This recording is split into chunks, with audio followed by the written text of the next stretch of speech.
বন্ধুরা, এই দেখো একটা ছোট্ট একটা কথা বলবো আর একটা ভিডিও করছি।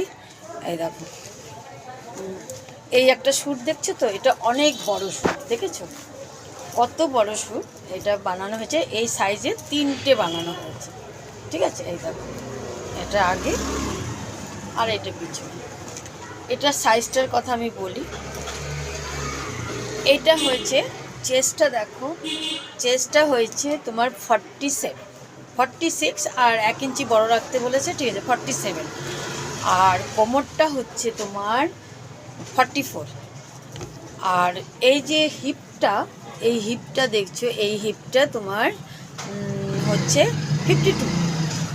এবার বলো, মানে কোনো দিকেই ঠিক নেই, সব কিছু মানে কি বলবো, শরীরের সব ব্যালেন্স ডিসব্যালেন্স হয়ে গেছে। এই দেখো এতটা চওড়া, এটা আছে 26 ইঞ্চি, ঠিক আছে, এতটা। তো যাই হোক, এটার এখন শ্যুট বানাতে এসছে। কার সঙ্গে এটা হয় সেটা আমাকে ছোট্ট করে একটা কমেন্ট করে জানিও তোমরা যারা সেলাই করে। তো এখন বানাতে এসছে, বানাতে আসার পরে মানুষের ছোট সাইজ যদি হয় 32 সাইজ, বলে দিদি একটু কম করো। এখন এত বড় সাইজ তুমি বলো, তারপরে আবার কাপড় জুড়তেও হয়, প্যান্টের কাপড় শর্ট পরে তখন জুড়তেও হয়, নিজের থেকে কাপড়ও লাগাতে হয়।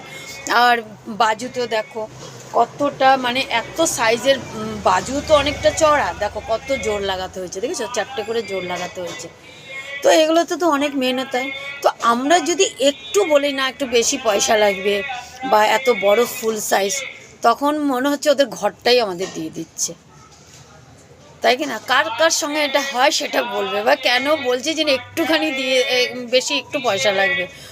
এটার মধ্যে অনেক মেহনত আছে, আর তোমার সাইজও অনেক বড়। মনে হচ্ছে কি এমনভাবে বলবে, মনে হচ্ছে ওর ঘরটাই আমি চেয়ে নিলাম, ঠিক আছে।